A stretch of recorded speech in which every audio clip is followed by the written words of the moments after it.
Hi, I'm David. Let's look at this problem. We're given the set of parametric equations x equals 4 plus 2 cosine theta and y equals -1 plus sine theta. We're asked to do a couple of things. We're asked to sketch this using a graphing utility.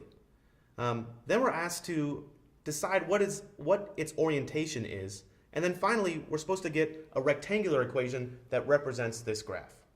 Okay, so let's do the first thing. I'll use my graphing utility. Now, most graphing utilities have a mode that's parametric. So I'm going to switch the mode to parametric. And then I'm going to plot two pieces. I'm going to plot the x piece is 4 plus 2 cosine. My variable is t. T and theta are synonymous. We just need a variable. And then for my y entry, I'm going to plug in -1 plus sine of t, or sine of theta. And then I'm going to graph it. And the graphing utility thinks for a little bit, and it outputs something that looks like this. It looks like there's a point right here at 6, -1, and 2, -1. It looks like it hits up here and down here, and it looks something like this. Something like that. Okay, well, let's verify this using our graphing, or using what we know about parametric equations. Let's verify what's on our graphing utility using what we know about parametric equations. Well, I could plug in different values. I could plug in values for theta. I could plug in theta equals 0, pi over 2, pi, 3 pi over 2, and if you like, you could go all the way to 2 pi. Kind of our common theta values. And then figure out what is x and what is y.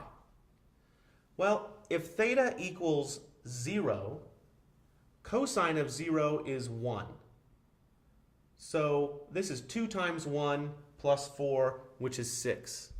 So x equals 6. If theta equals 0, sine of 0 is 0. So I have -1 plus 0, that's -1. Well, that's this point right here. So this must be at the point theta equals 0. And let's see what happens next. Well, if I pick theta equals pi over 2, cosine of pi over 2 is 0. So 4 plus 2 times 0 is just 4. Sine of pi over 2 is 1. So -1 plus +1 is going to give me a 0. Well, that's this point right here, the point 4, 0. There's theta equals pi over 2. So it looks like my orientation should be going that way. Okay, well, let's keep on checking. If I plug in theta equals pi, cosine of pi is -1. So 4 plus 2 times -1, that's just 2. Sine of pi is 0, so this is -1 again, and I've got this point right here. Theta equals pi. So I'm still going that direction. If I plug in 3 pi over 2, cosine of 3 pi over 2 is 0, so this is just 4. Sine of 3 pi over 2 is -1. So I have -1 plus a -1, which is a -2. And I've got this point right here, 4, -2. That's theta equals 3 pi over 2. And 2 pi is going to look exactly the same as pi, because if I plug in 0 or 2 pi into cosine theta or sine theta, I'm going to have exactly the same values, and I get back to where I started. So it looks like I'm going around this ellipse type shape in this direction, and as theta increases, I just keep on going around this ellipse. Well, let's verify this by getting a rectangular equation. Well, it's going to be hard to solve for theta, because I've got a cosine theta and a sine theta. And I probably don't want to deal with arc cosine theta and arc sine theta. Perhaps there's an easier way to do this. Well, let's just solve for cosine theta and sine theta instead of solving for theta.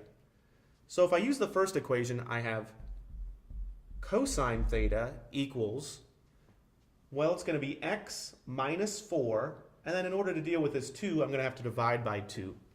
So it's x minus 4 over 2. Let's do the same thing for the next one. Sine theta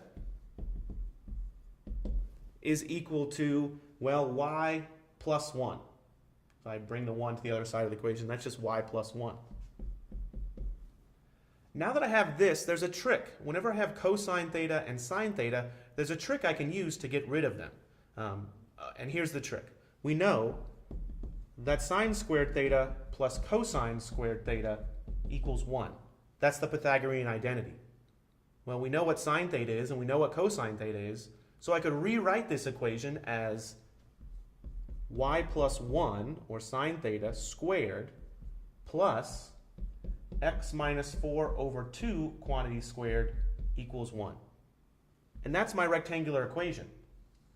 And if I look at that for a second, I could notice this is exactly the equation of an ellipse. In fact, it's the equation of an ellipse whose center is 4, negative 1. Right here, here's the point 4, negative 1. So this is exactly the ellipse I would expect. The only thing that the parametric equations give me is also an orientation, which is this direction around the ellipse. Thanks for watching.